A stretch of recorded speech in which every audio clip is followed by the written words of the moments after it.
Welcome to the Max Impact Theory podcast. I am your host, Tim Rosanelli, here with my producer and co-host, Justin Alvieri. Hey, yo. All right, today's episode, we're going to talk about a really important subject. The first part is going to be on how to be a good student. The second part, we're going to talk about how to be a good teacher.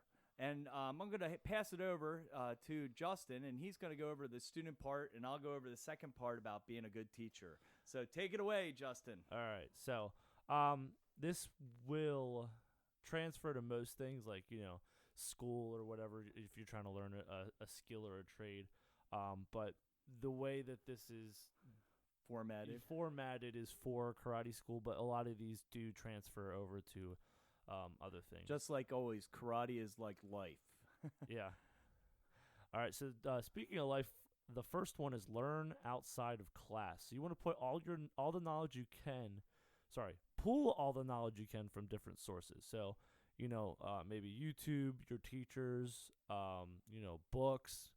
Maybe, friends that do karate or other different types of martial arts from other areas. Yeah, so basically you're saying, like, if you learn something in class, that's not the end of your class. Yeah. You should go home and kind of research it. So if you're working on a specific Brazilian Jiu-Jitsu move, an arm bar, an arm lock, a roll, a bridge and roll, to go and do some additional research and make sure you got everything right. I mean, there's tons of YouTube videos, there's tons of variations, and it's good to know all those things. Yep. To up your game. Yeah, so don't just keep the learning to the classroom because, maybe it's something that your teacher did say, but you missed it because your brain latched onto something else, and then you're ready to move on to a different area. Yeah, like get to the second phase. Yeah. I find that people who put some home practice in, and my instructors always kind of beat this into us too, especially with the kata. Go home and practice it constantly. And we used to, I spent a lot of time not only doing the martial arts, but I read a lot of books and things like that on the martial arts. And I think that's what really helped improve my skills, because then you take that knowledge that you learned through books and you can apply it to your regular class. Yeah, for sure. And, it just makes you an all-around better student, and, you're there to learn, so don't just keep learning into one facet. The next one is find out what kind of learner you are: auditory, verbal, visual, physical, or you can be a combination of them. And then also, once you find out what kind of learner you are, you're going to find ways that you can use those types of learning in class without it being disruptive.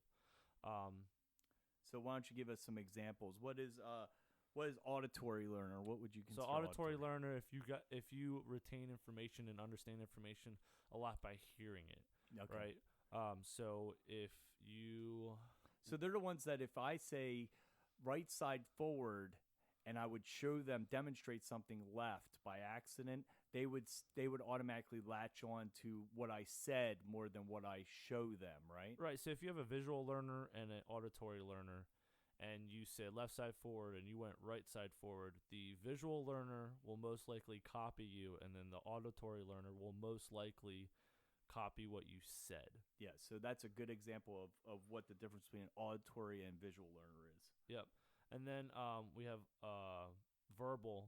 So verbal and auditory are different. Verbal is somebody that will retain information when they say it or repeat it back. So if I say, all right, guys, so what we're going to do is we're going to do a arm bar. So I want you to be in the mount position. I want you to grab and pin the one arm to your chest, put the other one down to your on their chest to make sure that they're not getting up. And then they'll either talk to their partner or to you and say, hey, just make sure I have this right.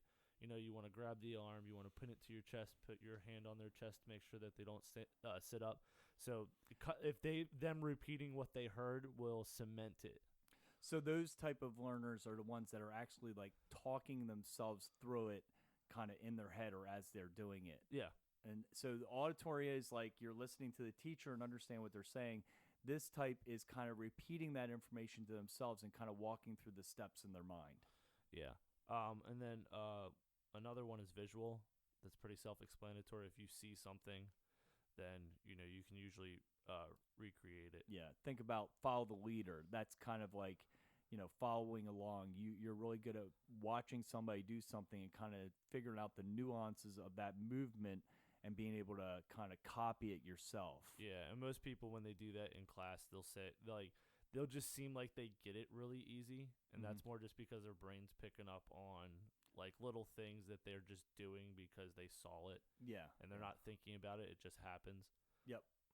And then there's also physical. Some people have, like, we have a few students that I know that no matter how many times you tell them, how many times you show them, how many times you have them repeat it back to you, or it doesn't matter, that they will not get it and remember it until you move their hands and, work with it. Work the puppet them master through it. I always much. call that like the puppet master, It's where like, you're actually taking their hands and legs and moving it and adjusting it to the right position. Yeah, it's like take this hand, you touch this hand, so I put this hand and put it here, and I want this leg, put it here, and I want this one, put it here. And then you do that a couple times, and they usually get it pretty well. What's interesting is I can really tell that type of learner when we're doing the Screama and we're doing like the Open 4 or the Heaven 6. Yeah. If you guys don't know what that is, it's basically they're short bamboo sticks that have a pattern that we teach the kids. And sometimes the pattern's pretty hard at the beginning. And the ones that are the physical, kinetic, you can also call it a kinetic learner, are the ones that you actually have to get behind them and move the sticks for them. And then you do that a couple times, and all of a sudden they'll get it. When you try to talk to them about it, explain it, show it, none of that works for them. But if you actually get behind them and do it, they actually learn it. Yeah. And same thing with the stick examples. I know one of our senseis like counting for those. So 1, 2, 3, 4. Yeah. And that really works with a visual learner because they're just putting a motion that they remember to a number. Mm-hmm. They said that there's also a lot of auditory learners that I like to teach it this way first, where I say, all right, so you're going to take your hand out. So for heaven's sakes, I say, out across, out same side, out underneath. So where they're putting the stick, and then I say, now repeat it with me. Make sure we're saying it because it tells you. Because the biggest part with that is where they put their stick back. Yeah. Is to help set up for the next one. So that's perfect. Actually, the sticks are a really perfect example of the different types of learning because the auditory learner, you can say bring it across to the opposite shoulder, switch the hands, put it under the arm, that kind of thing, and they'll understand that. And then the verbal learner or the verbal one will be more like, okay, this is what I have to do. I have to swing it out, and they'll be talking themselves through it. And then the visual learner is, like you said, they'll be able to watch somebody do it, and they'll also kind of connect with those numbers and everything. And then physical is just somebody you got to puppet master again. Yeah, I like going that. I even tell the kids it's like I'm being the puppet master. There you go. You like using the force on them a lot, right? There you go. All right. Next one. Even though you already know what's being taught, try to learn something new about it. So like sometimes you forget a part of the move or whatever you're learning, and if you have a general overall understanding of it, try to pick up the subtle nuances or details about it. Maybe even if that's kind of boring, maybe make it into a game where every single time you go over it, you try to find a new thing that you didn't notice before. Yeah. I think that goes back to a Japanese concept called Shoshin, which means beginner's mind. So don't go into class thinking you know everything, because when you know everything, there's nothing left to learn. Yeah. Go in with the attitude of, I have a beginner's mind. I'm going to try to discover something new that I didn't know before. We used to have a saying, and it was one punch equals 100, or 1,000 punches equals one punch. And what that means is that you can do 1,000 punches and you can think you know it all, but really in the end, it's that next punch that you do is where you're at. So you have to think of each punch as an individual punch, not as, oh, I know all of them. You know what I mean? Which is also kind of like, actually, I learned that saying from Sensei Ray Dalkey, who used to be part of our association. And one thing that I like to do, even though you know a combination or a move very well, there's not much left for you to learn, at least from the people that surround you. Yeah. You can all like what I like to do is I like to watch the way you teach it and the way, other people teach it. And then it might not be for me, it might be learning different ways to present it to people. So Yeah. obviously, I'm a teacher, so I want to learn how to teach better and have a bigger toolbox to teach. Yeah. So I can take the way other people are teaching and apply that to my own teaching.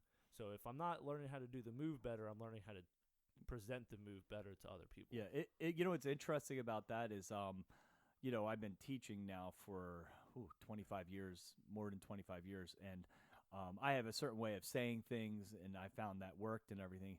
And I think one of the really cool things is watching you and Sensei Curtis teach is now that you're not just doing what I did, you guys have figured out different ways of expressing the same thing. And sometimes I'm watching you guys in class, and I'm like, oh, wow, that is a really great way of looking at it. I'm going to steal that, and you kind of take it and you use it yourself in different situations. Yeah, and you're allowed to steal it because everything we learned was from you anyway. So well, I'm sure that you're kind of always taking from other people's stuff you like. I mean, that's part of teaching. I mean, I've never watched my instructors and go, wow, I really like the way you said it, but I'm not going to teach my students how to that way. Yeah. You usually look at it and go, teach it a good way. I'm going to try to come up with my own way. When you hear something good, you usually try to use it again, right? Yeah, exactly. Because it's all about learning. It's not about, who did it the best or, it's not an ego. Shouldn't be an ego trip. Yeah, that's right. All right, the next thing, don't be afraid or too proud to ask for help. Okay, so your instructors are there to help you and better understand the material. So even just hey, am I doing this right if you're not sure? Or do you have any tips to make this better? Because we always want to try to improve. Yeah. Right? If we always tell our students, practice as many times as you can until we say stop, because reps is what you need, right?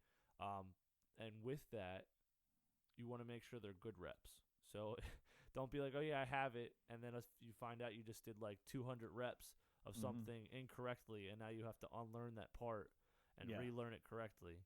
Yeah, that goes back to a saying we used to always have, which was most people have heard practice makes perfect.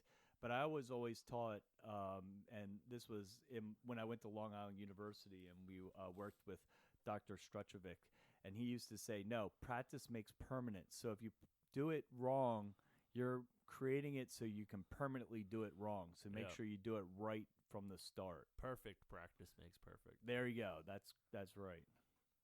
All right. So the next one is jump at the opportunity to teach others. So if you know the material pretty well and you partner up with somebody that might not, you can teach them trouble spots or even subtle spots that you've picked up. Also, teaching things always makes it easier to remember things because you have to know the material that much more in order to recreate it for somebody else. Yeah. So yeah, I just, if you're trying to learn something better, trying to improve yourself, just grab somebody that doesn't know it as well, or a beginner, or maybe somebody at your level, and you guys can share information on like things that you learn, because everybody picks things up differently. Like you and me could watch something, and come up with totally different things. You'll latch onto something, and I'll latch onto something, and they're two totally different things. And when we come back together about it, then we have a bigger picture of understanding of what we just saw. Yeah. Instead of just the two bigger source of knowledge. Yeah, the two smaller parts that we saw. The other thing is research shows that, when even college students, when they're studying for a test, you learn about 40% of the material from listening. And then you learn about, 60% of the material if you listen and practice the material. And then you learn about 80 to 90% of the material if you actually learn it, practice it, and then teach it to somebody else. So the process of teaching something makes you use those critical thinking molecules of your mind and makes it so that you learn things a lot more effectively. So that's also another reason why you're not only just trying to teach to help others, which is a great reason to do it, but it's also helping you in the end. Yeah. Yeah, I think the more repetitions you do to memorize something too will help. Because if you think about it, so the first memorization is learning it. Second memorization is trying to learn little things about it. So you're going over the big picture and the little picture. And then the third one is having to use that memory to recreate it. And then therefore you're making even more memory on the same subject because Yep. you did you did the overall thing, the details, and now you have to teach the overall thing, and then you have to teach the details. Yeah, my one of my favorite sayings is repetition is the mother of skill. So that's the reason why repetitions are so important. Which kind of takes us to that. I think we're jumping ahead to our next point. Yep. Repetition is your friend. Do things as many times as you can before it's time to move on. Develop the muscle memory to make the skills second nature. Just make sure you're doing it correctly. Like we said, perfect practice makes perfect. So make sure you're doing it correctly. Try to get those reps in and really just try to make it second nature. So when something happens, it just turns into automatic response. Yeah, and I would also say don't move too fast into the next thing because a lot of people, like in karate, in Shotokan, we have over 20 katas. And, the habit of most people is they want to learn something really quick, like learn a kata really quick. Oh, I got that. And they want to go to the next one. But, when you learn 20 katas, you have to practice 20 katas. So it's better for you to really practice one kata a lot and then move to the next kata because if you just fly through them, you'll get to the first one again and you'll forget it. or add on the second one. Yeah. Like, okay, I have the first one down. I'm learning the second one, but I'm going to do the first one, then learn the second one, and then practice them together. Yeah, and you see that problem a lot of times when we're working on a different section. We go into a different kata or, even like right now you're teaching knife techniques. Well, if you move on to a different thing like gun defense, and you don't go back and practice those same knife defenses every once in a while, you just kind of lose them through atrophy. So yeah, it's best to make sure you do a little bit of practice each time. Now the good thing about the sticks that we're talking about, the Eskrima and the knife, is the Eskrima is actually the training tool for the knife defense and the knife techniques. So Heaven 6 is the building blocks for the defense. Open 4 is the building blocks for the attacks. So when you're a student, you should try to find similarities between things that you know and that you're learning because 1, you'll learn it faster, 2, you'll memorize it easier, and then 3, it will just become even more interesting to you because you're like, oh, like when you're trying to make similarities, like, oh, this is like this, and you get really excited about it because you figured out something. I think it also, talking about Kali, is using the same moves for multiple types of weapons and situations makes it a lot easier for you to recall that in a situation where you're trying to defend yourself. So if the knife defense is almost the same as the stick defense, it doesn't really matter what the weapon is. It just matters that you know the specific technique really well. Yep. You know that it's KISS, right? Keep it simple, stupid. Yep. So you do the same, because especially in a self-defense situation, you want the same thing. You want to learn and memorize moves and combinations that will be used for the majority of what you're doing. Yeah. So you want one move that can defend against 20 things, not 20 moves that can defend against one thing each.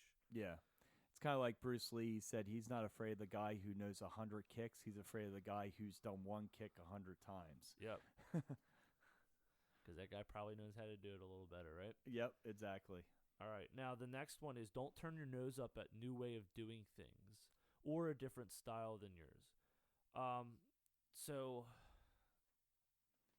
new ways of doing things, learning it, either ways of learning it or ways of doing something that you've done before, but it's changed a little different, like in a different way, or maybe just it's something that you've never done before, never done anything like it, adding it to your repertoire. I think I said that right. Just your toolbox to become more well-rounded. Especially in the martial arts, you want the best style is a hybrid style. It's not the traditional styles, right?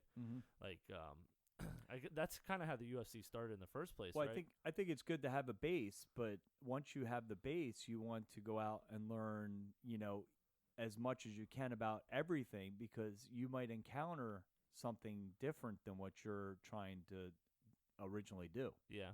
Well, like you look at the UFC, like the best martial artists in the UFC right now are wrestlers and jiu-jitsu guys. That the wrestlers had to go to a jiu-jitsu guy to learn tap outs and submissions, and then they had to go to a boxer or a kickboxer or a taekwondo guy to learn striking and kicks, because they don't know any of that. And so they're a mix mash of all of these different styles that are proven, but they're not rounded enough by on their own. I think too, we put martial arts and into too much of a box. In other words, we think that this is the way the move works, and that's the only way you can do this. And then, but if you really look, even like the UFC, the guys that are best at the UFC are usually somebody who's figured something, a little variation on stuff that is able to exploit the weaknesses of what has already been done before. Yep. That's kind of like what Eddie Bravo did when he came up with the rubber guard, right? Yeah. Like he was trying to figure out how you could take the jiu-jitsu and stop somebody who's a puncher from pounding away at you on the ground. Without a gi. Without a gi. Yeah. Pounding on you in the ground, and that was his main goal. And with that thought in mind, he created something that was a slight variation on, the guard position that actually helped you protect in that situation. So so it's probably best, I mean, it is the best to go out and learn as much as you can. It's kind of like that saying from The Art of War is, what is it? If you know your enemy and yourself, you need not fear the results of 100 battles. Yeah. So, you want to learn as much as you can. It doesn't mean you're going to use it all. Uh-huh.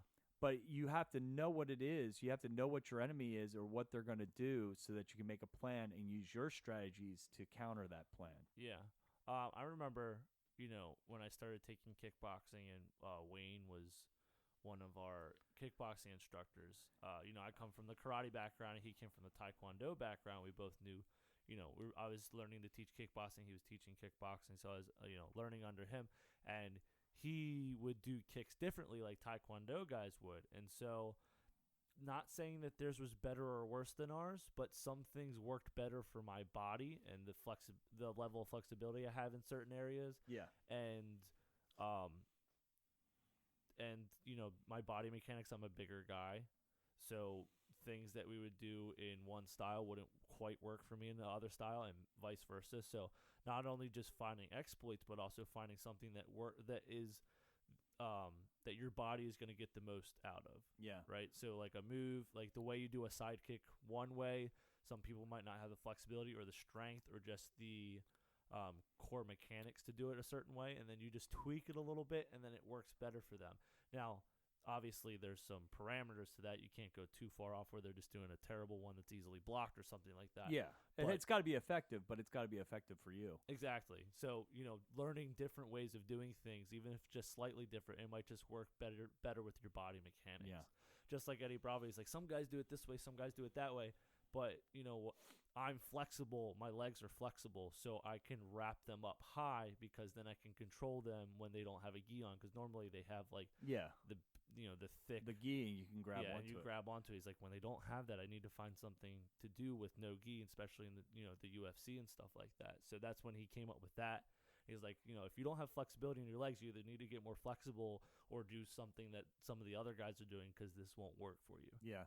Well, talking about height, I mean, we're both guys. You're a little taller than me, but even at my height, which is 6'1", in the past, I had problems in Shotokan because in the beginning, because I was always the tallest person, and I was being taught by a lot of short people. Yeah. And that's when I went out and found my instructor, Sensei John McCleary, and he was taller like me, and he taught me how to be a tall person, because he'd even say a lot of times I'd always be getting yelled at for doing things a certain way by my shorter teachers, but that was because they were more compact and I wasn't. Yeah. And he taught me how he used to always yell at me like, stop doing karate like you're a short person because you're tall, And so he taught me, and that's the reason why I trained under him for so long was because I wanted to use my body the way my body was, and I Yeah. probably would have been a much inferior martial arts if I just. Not that these shorter teachers didn't teach me a lot; they taught me a lot, but they didn't teach me everything I needed to know because they didn't know what it was to Yeah. be a taller person. Yeah. And I think that's one of the advantages of learning under you because you were taller. And because I was this tall, lanky kid, coming in, and, we had a lot of shorter people. Like, we had a lot of, women in the class that were shorter, Yeah, like abnormally short women. hmm And then, and then we had, some shorter guys and some taller guys. We had some teenagers too. And so there was I think I was the tallest one in the class. yeah, And so learning from you, because you were a tall guy, you knew how to teach me, benefited me a lot more than if somebody was shorter and didn't understand, like, the struggles of a tall person for that. Just because you sure. have People probably wouldn't say it's the struggles of a tall person, but it's the just, struggles of a tall person is like you have to block different. Yeah. If I'm fighting somebody my height, the area I have to worry about more is different than if somebody's shorter because they're punching up. They have a lot, like they can see a lot lower. Normally, when you're fighting somebody my height, then I'm covering like chest and head. Yeah. When it's lower, they can't reach my head unless they can kick really high. So it's like, stomach, Yeah. legs. You really got to worry about foot sweeps because they're close to that. So they just want to take you down. Yeah.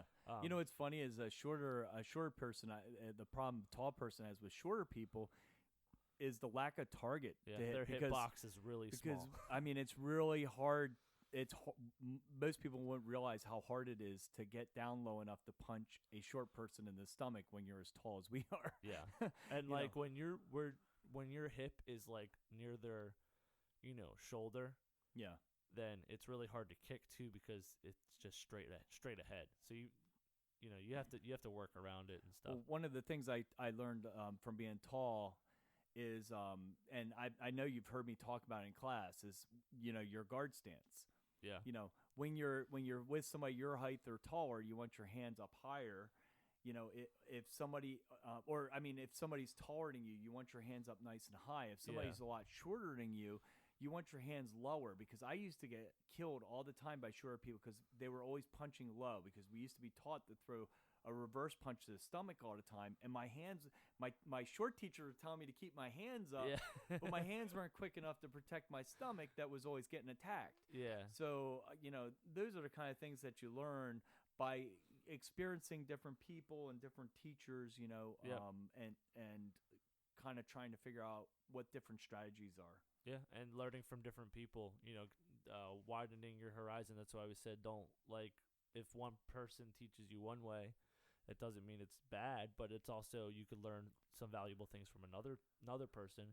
Yeah. And also pulling, like we said in the beginning, pulling information from different areas that will also help you as well. Yeah. So it's good to be open-minded. Yep.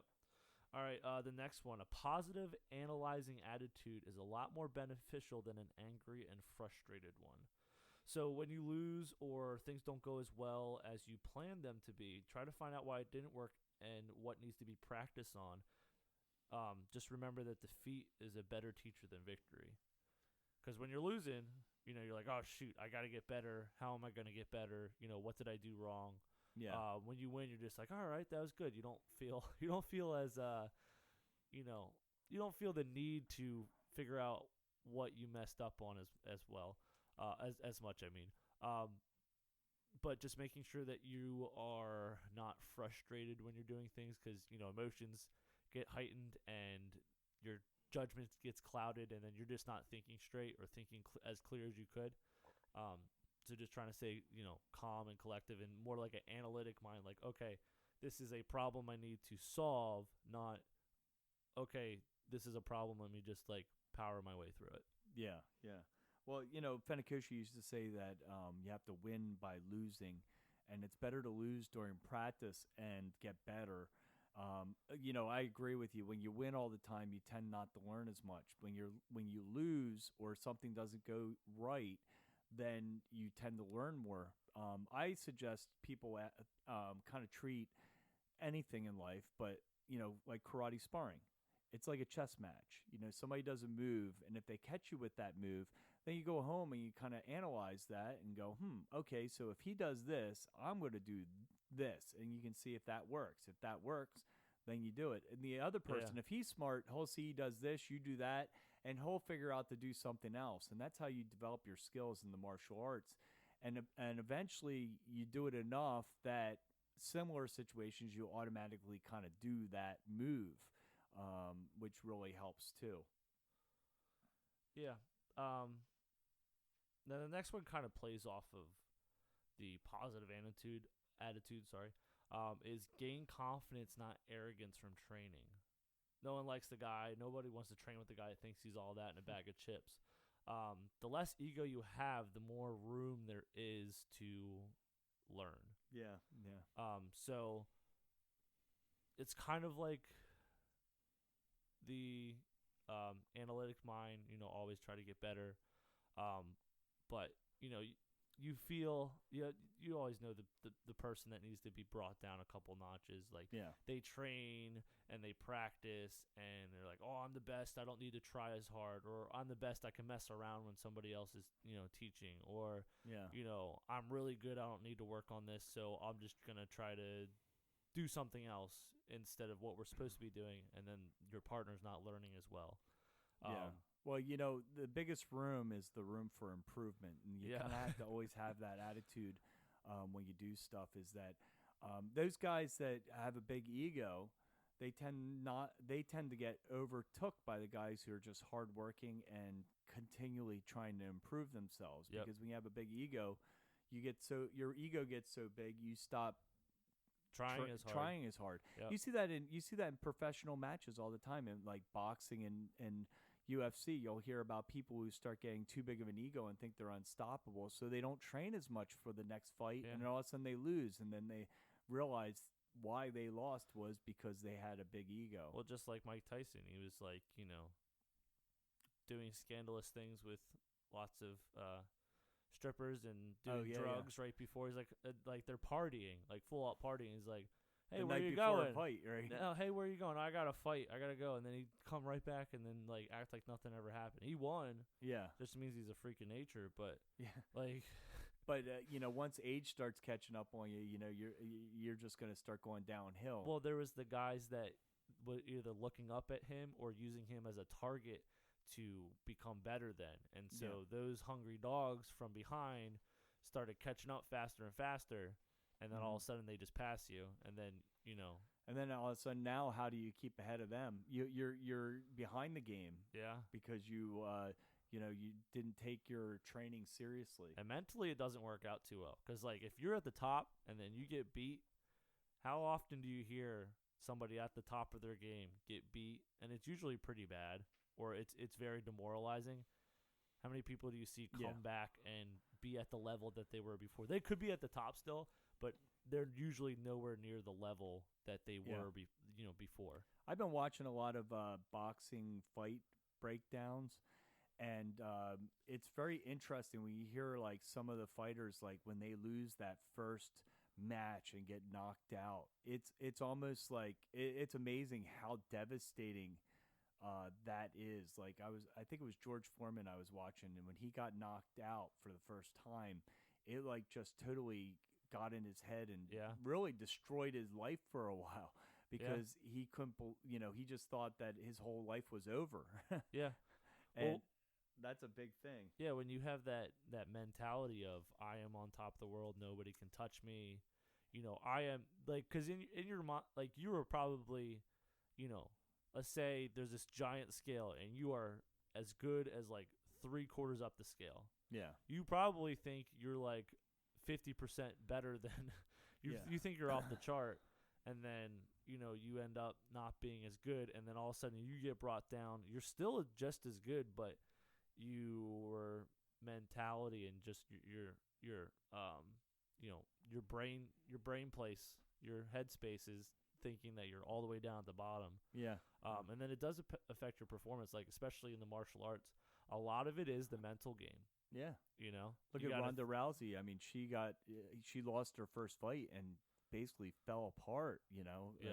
She really had a lot of trouble after that first loss. Well, because you always have those haters, right? Ronda Rousey had a lot of haters. She's a one-trick pony. Yeah. She's getting given fights that she's going to win because of money, Yeah. stuff like that. And then, you could say, no, I'm the best. I beat everybody. Like, they don't have, like, what are they talking about? And then when you get beat, then there's some merit to all the things you've heard. Yeah. And that does not help the situation at all, you Yeah. know? Yeah, thank God we're not in that big of a public spotlight. Yeah. You know? It's got to be really, the mental aspect of that's got to be huge. Well, if you ever talk about people that interview like boxers or UFC fighters, something like that, there is a mental ramp up game that lasts weeks or months before a fight. yeah, yeah. Whether you believe it or not, you have to tell yourself that you are the best, that you are going to win, that you are going to Yeah. absolutely demolish the other opponent. And, so people will be like, oh, yeah, I'll interview this guy. He's a great guy, such an easy interview. We had fun. We talked about everything under the sun. And then 1 week out to the fight, this dude's screaming in your face like, this is Yeah. because he has to ramp up his mental, Oh, yeah. attitude to just be, because, he's training really hard. He's trying to convince himself that he's not going to get Yeah. absolutely, because you're going in there with you're a trained killer, but you're going in there with another trained killer, Yeah, yeah. and there's only one person that's going to win. Yes. I was watching an interview recently of Sugar Ray Leonard, and he said he knew he won a fight. When he would look before the fight, he would look in the mirror, and if he saw Sugar Ray Leonard, he knew he was going to win. But if he looked in the mirror and he saw Ray Leonard, he knew he was going to have a tough night. Yes.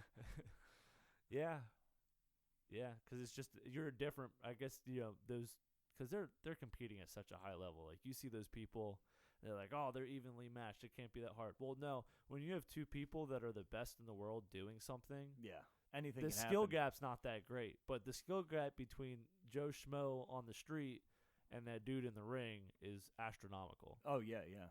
Fitness, mental, just even down to the DNA. Like, some people just physically can't take a punch to the face. Yeah, yeah. Especially by those guys. They got freaking brick walls in their gloves. So, all right. So the last one on our tips here is train like you have blinders on. Yeah. So that was a saying that I got a long time ago. Sensei Ray Dalkey again. He was in our association, and he used to talk about training like you have blinders on. And what he meant by that was, he would go to karate every day, and he had friends that would be going to karate, and a lot of times his friends would be like, I don't want to go today, or they would be late getting ready, or any of those, anything like that would delay him going to class, or maybe make him so he didn't want to go to class. And he said he always had his blinders on. In other words, if you go over a friend's house and he's ready to go to karate, and the friend was kind of like, I'm running a little late, he would be like, okay, I'll see you there, Or if he went over and some of his friends were like, oh, we're not going to go tonight, he would still go, well, I don't care if you're not going tonight. I got my blinders on, and I'm just going to still go to class. Yeah. Because, there's, the sun rises today and goes down tonight, and that's the last time you're going to see that sunrise and sunset. So you might as well, do the best you can that day. Yep. And that was kind of his attitude towards it. And that's the way your attitude should be towards learning. Yeah. And that doesn't mean that, like, so you want your blinders on for those things, like people not trying their hardest in class, not showing up to class as much as they can. Yeah. Not pushing themselves to the fullest. But you also want to have healthy competition with people around you, yeah, yeah. right? Like, you and me are doing push-ups, or you and me are training, and I want to make sure that I am training as hard as I can so I can beat you, and you're trying to train as hard as you can to beat me in a healthy way. It's not like, oh, I want to, like, annihilate him, or hurt him, the person next to me, but like, hey, I am setting a goal for myself right now to be better than the guy next to me, and he's setting a goal right now to be better than me, and therefore we're both going to be at our best. Yeah. At the end, because we're both pushing ourselves as hard as we can. Yeah. So I think the blinders saying is about watch out for social pressure. Yep. That you're not living your life the way you want to live it, or do the things you want to do because your friend isn't doing it, or a relative or your parents are telling you not Yeah. to do it. do it because you want to do it, and don't let them stop you from doing it. Yeah, because we see it a lot. Like, you know, We'll have friends in class, and Yep. one friend leaves, and the other one it's kind like, of oh, it's just not gets as burned out. fun in class anymore because they're not here or something like that. They lose motivation. Yeah, which in some ways, when they're together, both doing it together, it's great motivation. Yeah, The problem is, as soon as you see the one leave, then the other one just follows suit, even if the one didn't really want to leave, but they didn't want to just not do it without the other friend. yeah. Part of it could be if that's the person that you chose to push yourself for, Yeah, and they leave, you have to pick somebody new, and people don't like change. So yeah, maybe it's tough. like, all right, let's find a new worthy opponent. Yeah, so we're just telling you to watch out for that. Yeah. So, keep your blinders on, and then also find the opportunities to push yourself with the people around you. Yep. All right. Well, I guess we'll conclude our first part of this series, which is how to be a good student. Next week, expect us to do part 2 of how to be a good teacher. And we'll see you next week.